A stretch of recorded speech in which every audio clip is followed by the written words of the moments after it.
안녕하세요. 이동일 목사와 함께하는 매일 성경 큐티 시간입니다. 오늘 우리가 함께 나눌 본문은 고린도전서 14장 1절에서 19절 말씀입니다. 여러분, 교회 안에서 은사라는 말을 참 많이 사용합니다. 찬양의 은사, 섬김의 은사, 가르침의 은사, 기도의 은사, 그리고 오늘 본문에 나오는 방언과 예언의 은사도 있습니다. 은사는 하나님께서 은혜로 주시는 선물인데요. 내가 잘나서 받은 것이 아니며 내가 자격이 있어서 얻어낸 것도 아닙니다. 하나님께서 교회를 세우라고 맡기신 선물입니다. 그런데 문제는 하나님이 주신 이 은사를 사람이 자기 자랑으로 바꾸어 버릴 때가 있다는 것이었습니다. 고린도 교회가 바로 그랬던 것이죠. 고린도 교회는 은사가 없는 교회가 아니었습니다. 오히려 은사가 많았습니다. 열정도 있었고, 기도도 있었고, 방언도 있었고, 예언도 있었습니다. 그런데 은사가 많았음에도 교회는 하나가 되지 못했습니다. 왜요? 은사가 사랑 안에서 사용되지 않았기 때문이었습니다. 은사가 공동체를 세우는 방향으로 흐르지 않고 오히려 나는 받았고 너는 못 받았다. 내 은사가 너의 은사보다 더 크다. 이런 식으로 비교와 자랑의 도구가 되었기 때문입니다. 그래서 바울은 고린도전서 12장에서 은사의 다양성과 한몸된 교회에 대해 강조를 했고, 또 앞선 13장에서는 사랑에 대해 말했습니다. 우리가 잘 아는 사랑장이었죠. 그런데 이 사랑장은 그냥 아름다운 사랑의 시가 아니었습니다. 12장의 은사 이야기와 14장의 방언과 예언 이야기 사이에 놓인 아주 중요한 기준이었던 겁니다. 그러니까 바울은 이렇게 말하는 거였지요. 은사를 사모하라. 그러나 사랑 없이 사모하지 말라. 신령한 것을 구하라. 그러나 자신을 높이기 위해서 구하지는 말라. 성령의 은사를 받았다면 그 은사로 교회를 세우라. 자, 그럼 본문으로 함께 들어가 보겠습니다. 바울은 1절에서 이렇게 말합니다. 사랑을 추구하며 신령한 것들을 사모하되 특별히 예언을 하려고 하라. 아멘. 여기서 순서가 참 중요한데요. 사랑을 추구하며가 먼저였고 그 다음이 신령한 것들을 사모하되 였습니다. 여러분, 신령한 것을 사모하는 것은 좋은 일입니다. 성령의 은사를 사모하는 것도 귀한 일입니다.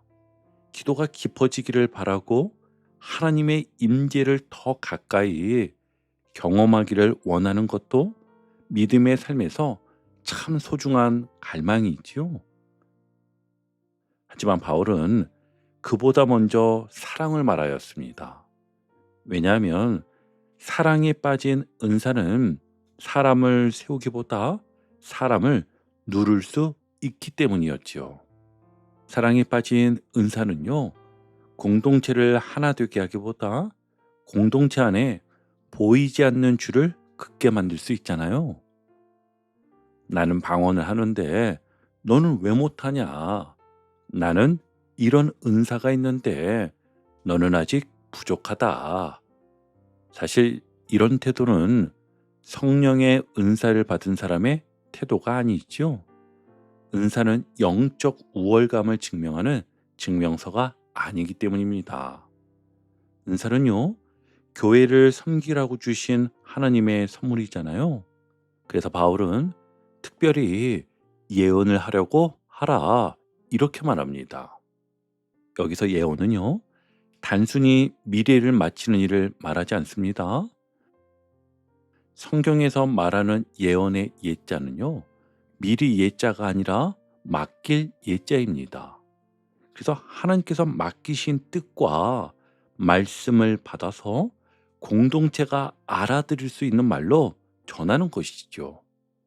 오늘 우리의 삶에 적용해 말하자면 말씀을 바르게 깨닫고 그 말씀으로 사람을 세우고 권면하고 위로하는 일을 말하는 것입니다.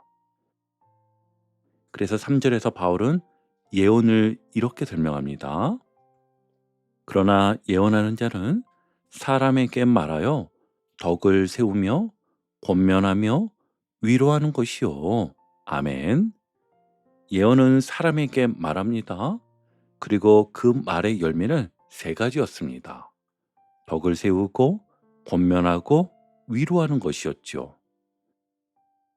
여기서 덕을 세운다는 것은요, 단순히 좋은 분위기를 만든다는 뜻이 아닙니다. 무너진 믿음을 다시 일으키고 흔들리는 마음을 말씀 위에 다시 세우고 방향을 잃은 성도가 하나님께로 다시 돌아오게 돕는 것을 말하는 겁니다. 예를 들어 볼게요. 어떤 성도가 오랫동안 기도했지만 응답이 더디다고 느낍니다. 그래서 마음이 지치고 믿음이 흔들릴 때 누군가가 알아듣지 못하는 말로만 기도하고 지나가면, 물론 하나님 앞에서는 귀한 기도일 수 있지만, 그러나 그 성도에게 더 필요한 것은 하나님의 뜻을 알아들을 수 있는 말씀의 위로일 수 있지요. 성도님, 하나님은 침묵하시는 것 같을 때도 일하고 계십니다. 지금 응답이 보이지 않아도 주님은 성도님의 시간을 버려두지 않으십니다. 오늘 하루만 말씀 붙들고 다시 걸어가십시다. 이런 말은 길지 않아도 마음을 세우잖아요. 상대방을 밀어붙이지 않으면서도 하나님께로 방향을 돌리게 하지요. 이것이 예언의 유익이기도 합니다. 반면에 방언은 무엇입니까? 2절을 보시면 방언을 말하는 자는 사람에게 하지 아니하고 하나님께 하나니 이는 알아듣는 자가 없고 영으로 비밀을 말함이라. 아멘. 방언은요, 하나님께 하는 말이었어요. 영으로 비밀을 말하는 것입니다. 그래서 방언은 개인의 기도에 유익이 있습니다.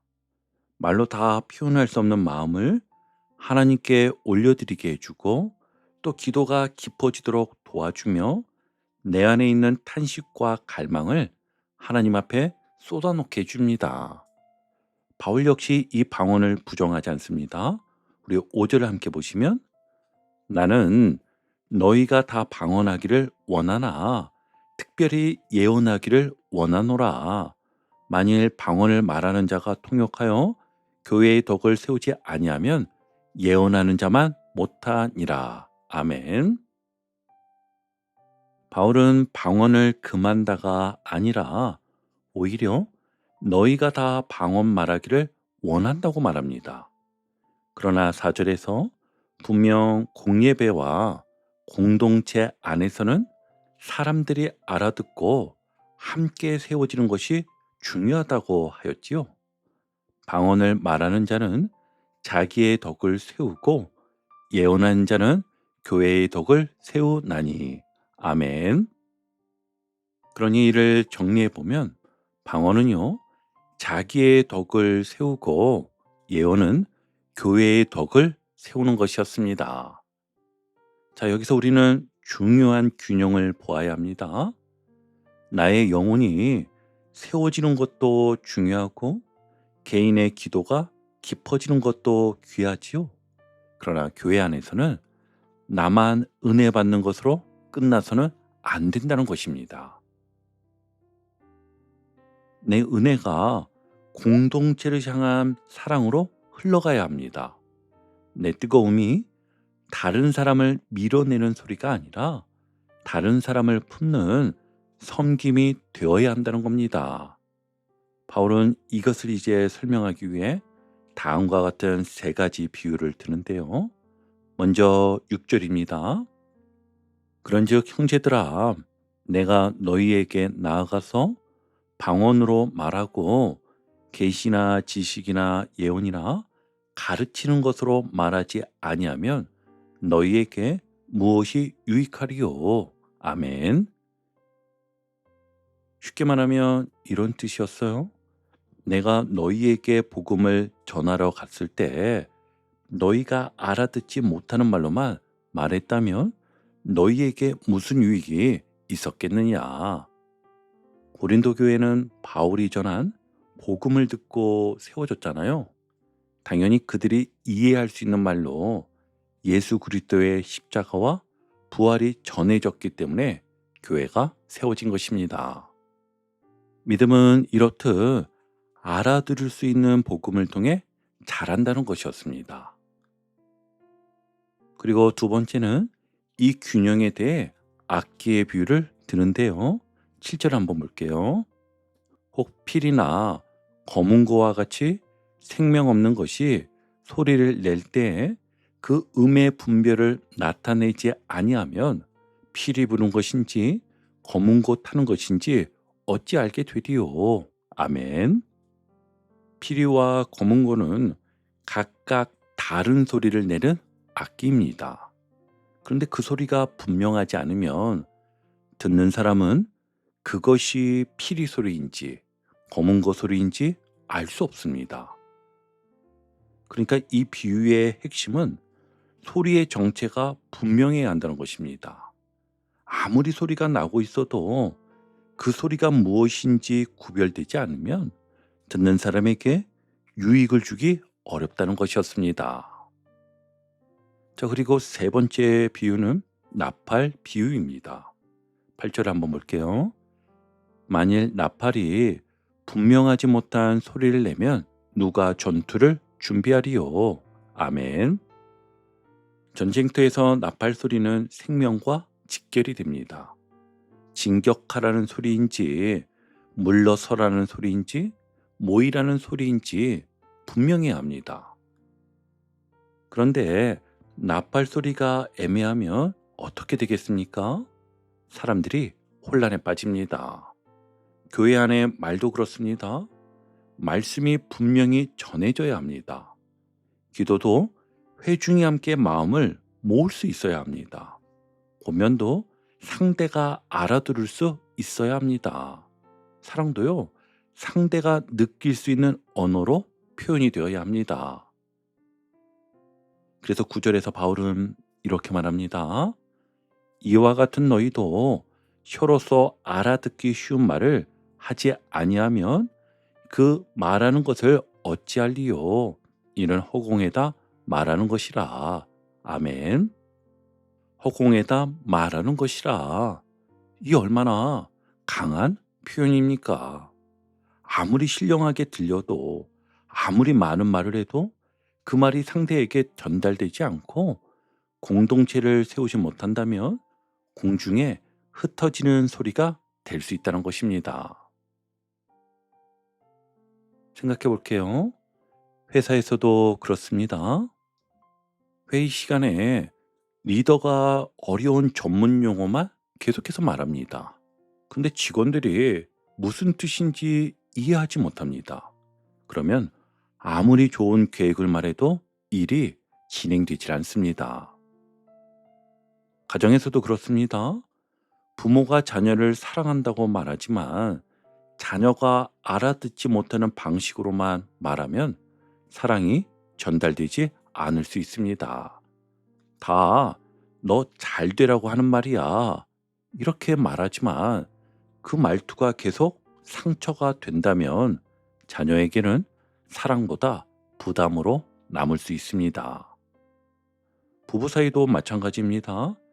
나는 사랑해서 한 말인데 상대는 무시당했다고 느낄 수 있습니다. 나는 도와주려고 한 말인데 상대는 평가받는 것처럼 느낄 수 있습니다. 그러므로 성숙한 사랑은요, 내 마음만 앞세우지 않습니다. 상대가 알아들을 수 있는 언어를 고민합니다. 교회도 그렇습니다. 오래 믿은 성도가 새 가족 앞에서 자기만 아는 신앙 용어를 계속 사용하면 새 가족은 같은 공간에 있어도 마음이 멀어질 수 있습니다. 기도의 자리도 그렇지요. 내가 뜨겁게 기도하는 것은 귀합니다. 그러나 그 기도가 옆 사람의 기도를 방해하고 처음 나온 사람에게 두려움이나 혼란을 준다면 우리는 사랑 안에서 절제할 줄 알아야 합니다. 바울은 이어 11절에서 이렇게 말합니다. 그러므로 내가 그 소리의 뜻을 알지 못하면 내가 말하는 자에게 외국인이 되고 말하는 자도 내게 외국인이 되리니. 아멘. 말이 통하지 않으면 같은 자리에 있어도 서로 외국인처럼 되잖아요. 같은 예배당에 앉아 있어도, 같은 찬양을 부르고 있어도, 같은 공동체에 속해 있어도 소통이 끊기면 마음은 멀어질 수 있습니다. 그래서 12절이 오늘 본문 첫 번째 단락의 결론입니다. 그러므로 너희도 영적인 것을 사모하는 자인즉 교회의 덕을 세우기 위하여 그것이 풍성하기를 구하라. 아멘. 영적인 것을 사모하십시오. 그러나 나를 높이기 위해 사모하는 것이 아니라 교회의 덕을 세우기 위해 사모하는 것입니다. 기도의 은사도, 찬양의 은사도, 말씀의 은사도, 섬김의 은사도 결국 공동체를 세우는 방향으로 흘러가야 하는 것이었습니다. 자, 이제 두 번째 단락인데요. 바울은 계속해서 방언을 사용하는 사람에게 중요한 권면을 이어갑니다. 13절을 함께 보면 그러므로 방언을 말하는 자는 통역하기를 기도할지니. 아멘. 방언 자체를 금하는 것이 아닙니다. 다만 공동체 안에서 방언이 사용될 때는 그 뜻이 통역되어야 한다는 것입니다. 왜 그렇습니까? 다른 사람이 알아들을 수 없으면 함께 아멘할 수 없기 때문이었죠. 그래서 14절을 보면 내가 만일 방언으로 기도하면 나의 영이 기도하거니와 나의 마음은 열매를 맺지 못하리라. 아멘. 이 말씀은 방언의 유익과 한계를 함께 보여주는데요. 방언으로 기도할 때 나의 영은 기도합니다. 그러나 바울은 나의 마음은 열매를 맺지 못하리라 라고 말합니다. 여기서 마음은요, 깨닫는 마음, 생각하고 분별하는 마음을 가리킵니다. 다시 말해서 영적으로 깊은 기도를 드리는 것도 중요하지만 내가 하나님 앞에서 무엇을 구하고 있는지, 그 기도가 내 삶을 어떤 방향으로 이끌어야 하는지 깨닫는 마음도 중요하다는 것입니다. 여러분, 신앙은요, 감정만이 아닙니다. 신앙은 신비 체험만도 아닙니다. 하나님은 우리의 영만 받으시는 분이 아니라 우리의 마음과 생각과 인격 전체를 받으시는 분이십니다. 그래서 15절에서 바울은 이렇게 말합니다. 그러면 어떻게 할까? 내가 영으로 기도하고 또 마음으로 기도하며 내가 영으로 찬송하고 또 마음으로 찬송하리라. 아멘. 바울은 여기서 균형 잡힌 신앙의 모습을 보여줍니다. 영으로 기도해야 합니다. 그러나 마음으로도 기도해야 합니다. 영으로 찬송해야 합니다. 그러나 마음으로도 찬송해야 합니다. 다시 말해서 기도가 뜨거운 감정이나 신비한 체험에만 머물러서는 안 된다는 것이었지요. 기도할 때도 내가 지금 하나님께 무엇을 아뢰고 있는지 돌아보아야 하고, 찬송할 때도 내가 지금 어떤 고백을 하나님께 드리고 있는지 생각해야 한다는 것입니다. 이어 16절과 17절은 공예배에서 더욱 중요한 원리를 말하는데요. 그렇지 아니하면 네가 영으로 축복할 때 알지 못하는 처지에 있는 자가 네가 무슨 말을 하는지 알지 못하고 내 감사에 어찌 아멘하리요. 너는 감사를 잘하였으나 그러나 다른 사람은 덕세움을 받지 못하리라. 아멘. 여기서 바울의 목회적 마음이 잘 드러납니다. 너는 감사를 잘 하였으나 기도하는 사람은 은혜를 받았을 수 있습니다. 하나님께 감사했을 수 있습니다. 자신의 영혼은 하나님 앞에서 뜨거웠을 수 있습니다. 그러나 바울은 거기서 멈추지 않습니다. 그러나 다른 사람은 덕세움을 받지 못하리라. 아멘. 공동체 예배에서는 나 혼자 은혜 받는 것만으로 충분하지 않습니다. 함께 은혜를 받아야 하고 함께 알아들어야 하며 함께 아멘할 수 있어야 합니다. 대표 기도를 생각해 보면 쉽습니다. 대표 기도는 내 개인 기도 시간이 아니잖아요. 회중을 대표하여 하나님께 올려드리는 기도입니다. 그러므로 회중이 알아들을 수 있어야 하고 함께 마음을 모을 수 있어야 하며 기도의 끝에 같이 아멘 할 수 있어야 합니다. 아멘은 단순한 예배 습관이 아닙니다. 그 기도가 나의 기도입니다. 그 고백이 나의 고백입니다. 주님, 그렇게 이루어 주옵소서. 이 믿음의 동의잖아요. 그런데 무슨 말인지 알아듣지 못하면 어떻게 함께 아멘 할 수 있겠습니까? 그래서 바울은 18절에서 이렇게 말합니다. 내가 너희 모든 사람보다 방언을 더 말함으로 하나님께 감사하노라. 아멘. 바울은 방언을 모르는 사람이 아니었습니다. 또 방언을 무시하는 사람도 아니었습니다. 그런데 19절에서 이렇게 고백하지요. 그러나 교회에서 내가 남을 가르치기 위하여 깨달은 마음으로 5마디 말을 하는 것이 1만 마디 방언으로 말하는 것보다 나으니라. 아멘. 여러분, 이 말씀이 오늘 본문의 절정인데요. 깨달은 마음으로 5마디. 바울이 말하는 핵심은요, 말의 양이 아니라 말의 방향이었던 것입니다. 아무리 많은 말을 해도 듣는 사람이 하나님 뜻을 깨닫지 못하고 공동체가 세워지지 않고 사람의 마음이 말씀 앞으로 돌아오지 않는다면 그 말은 교회 안에서 유익을 주지 못할 수 있습니다. 그러나 말씀을 깨달은 마음으로 전하는 짧은 권면은 지친 성도의 마음에 다시 숨을 불어넣고 흔들리는 믿음을 붙잡아주며 하나님께로 다시 방향을 돌이키게 할 수 있습니다. 그래서 바울은 교회 안에서는 알아듣지 못하는 많은 말보다 사랑으로 전해지는 분명한 말씀이 더 유익하다고 말하는 것이지요.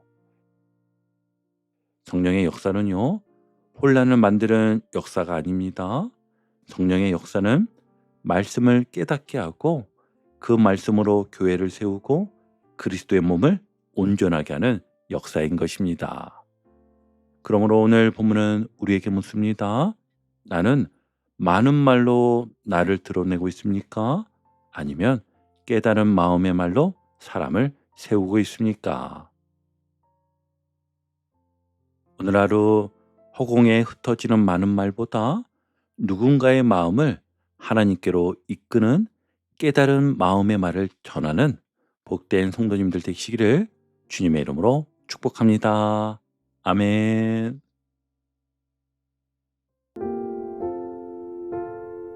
오늘도 복음의 기쁨과 확신으로 승리하는 하루 되시길 축복합니다. 함께 해주셔서 감사합니다. 내일 큐티 시간에 다시 뵙겠습니다.